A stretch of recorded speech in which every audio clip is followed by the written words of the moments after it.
Second video for today. It's going to be about some perils that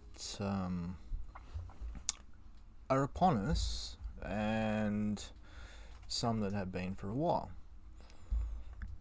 Now, the government makes a lot of promises and have done for decades upon decades.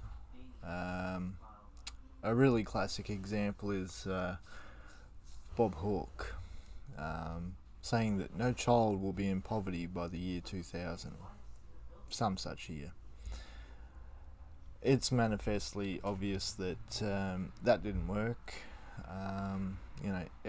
Every promise the government makes always fails. And why does it fail?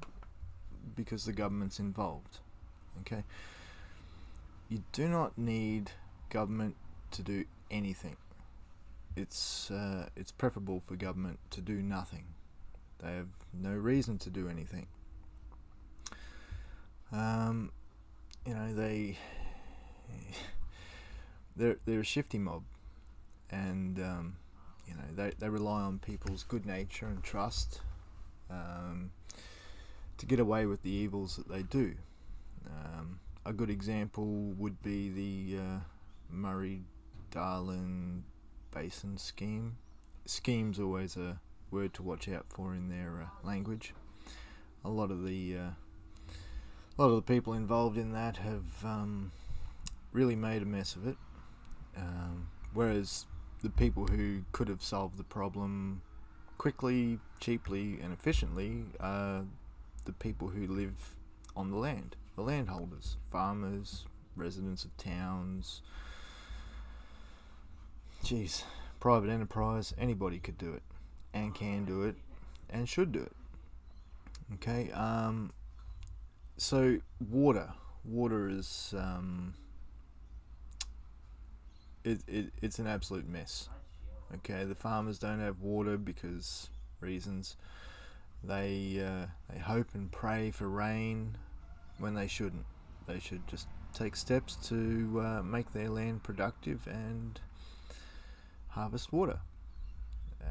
A lot of farmers have no idea of the concept.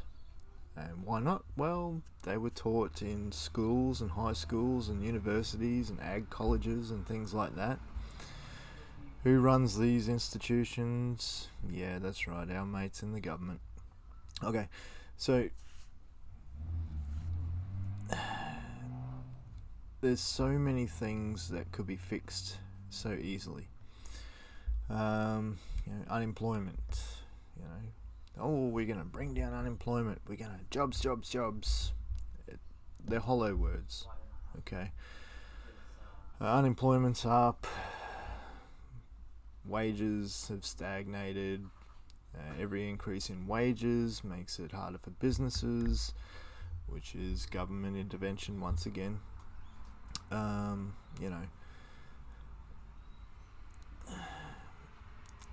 The latest thing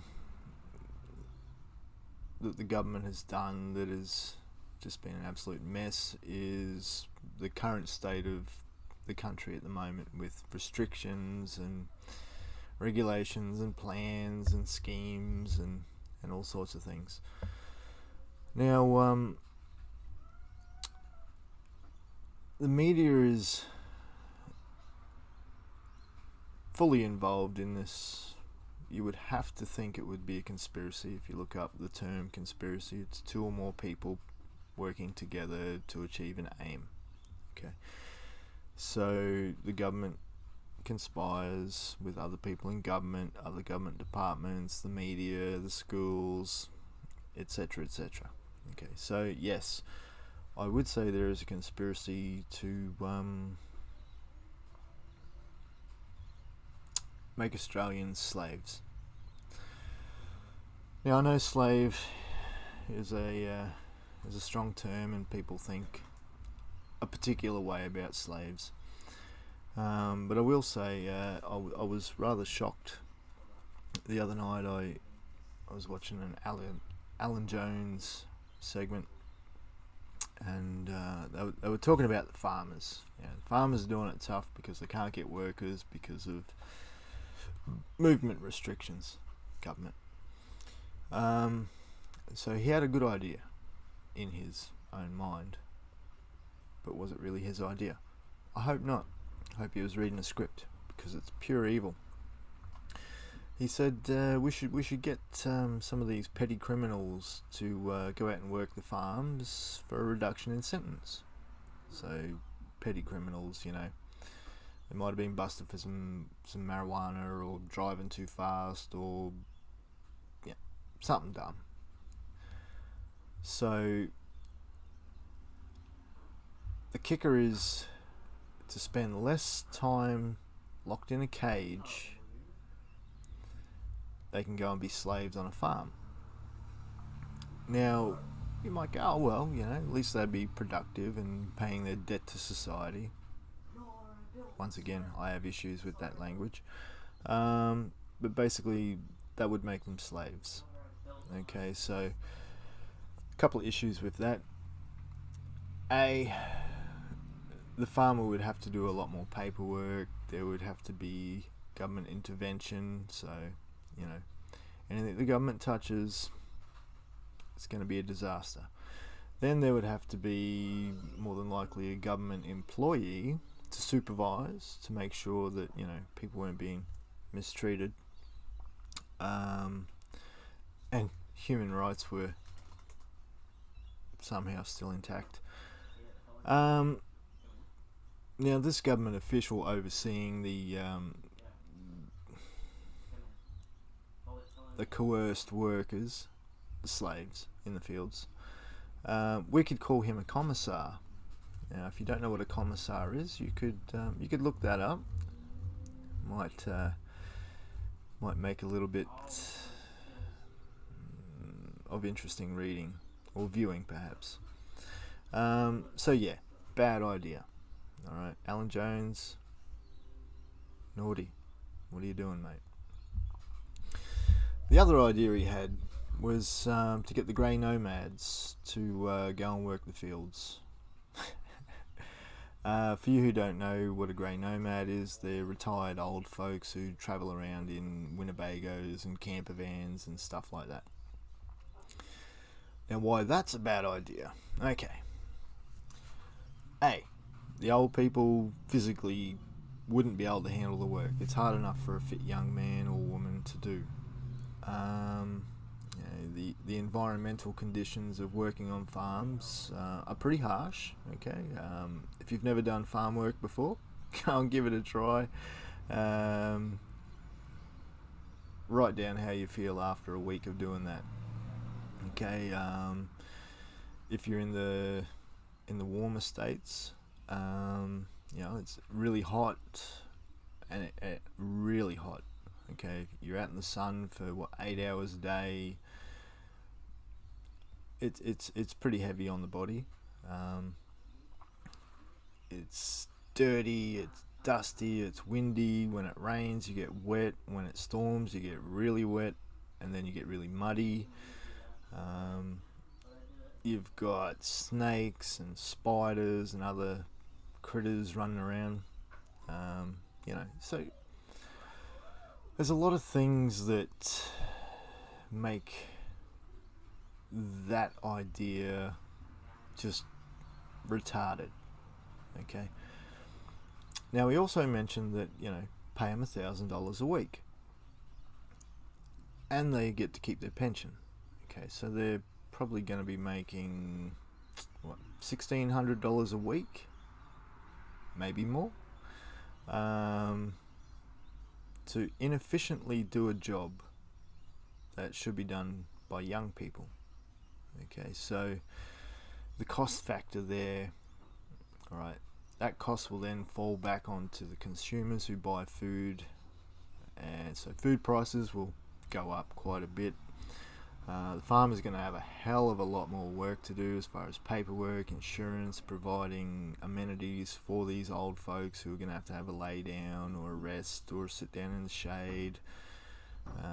Toilets, probably need to be some kind of medical staff, defibrillators, all manner of retarded shit that would be needed just for the old folks to be slaves in a field. and work really unproductively. Now, you will find also that a lot of these old people will fall over in the fields because, uneven ground and all the rest of it. So we'll have hip injuries, broken bones, all sorts of sprains and strains. So then you're going to have an increase on the medical system, which then will be an increase in taxes. So everyday Australians will be paying more taxes, more for food, all of that sort of stuff. This will also be overseen by another government official. We'll call him a commissar once again, just for ease of reference, because that's basically what it will be. So making old people slaves in fields, voluntary slaves. It's an absolute failed system, failed idea. I was shocked when AJ actually said it out loud on television. I watched it on the internet because who watches TV? TV's for weirdos. But it goes to show that even the trusted Alan Jones, the do the right thing, the fair go, he's pushing communism. Yeah. Now, if you know anything about history and slavery and communism, I mean, look at the famines in the Ukraine. The government took over food production there, and far out, the death count was just staggering. So you would see a repeat of that, and then the increased cost in food and everything else. It's government. Disaster. Alright. Don't believe me. Go and look it up for yourself. Check it out. If you know a bit about history, what I'm saying will make sense. If you know nothing about history, I'll sound like a fucking lunatic. Alright, I'm cool with that. Now, for a couple of decades, the government once again has been pushing for green energies and getting rid of coal and all that sort of stuff. So they've closed effective, productive coal-powered plants that have produced cheap electricity that's reliable for decades and decades. All right, we used to have really, really cheap energy, which was fantastic. If you didn't have much money, you could still afford to keep the lights on. You could have the fridge. You could have a fan when it's hot. Now that they've shut down a lot of those and spent a staggering amount on renewables like wind and solar, once again, another failure. Now they're talking about forcing private industry into using gas for energy production, and they put a very short time limit on it.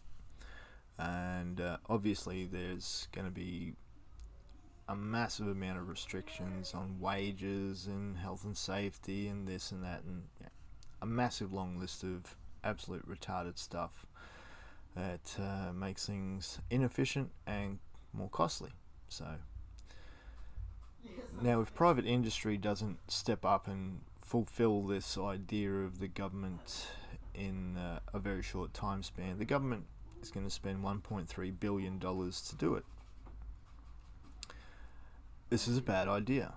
Okay, so the government controls water, they control a lot to do with food, and now they're going to have energy. All right? They already limit every single one of those massively. Okay, so yeah, if you want the government to have control of energy, food, water, medicine, education, you see where this is going. Starts with a C. I'm not talking about cancer, although I'd much prefer cancer than communism, and I'm sure you would too.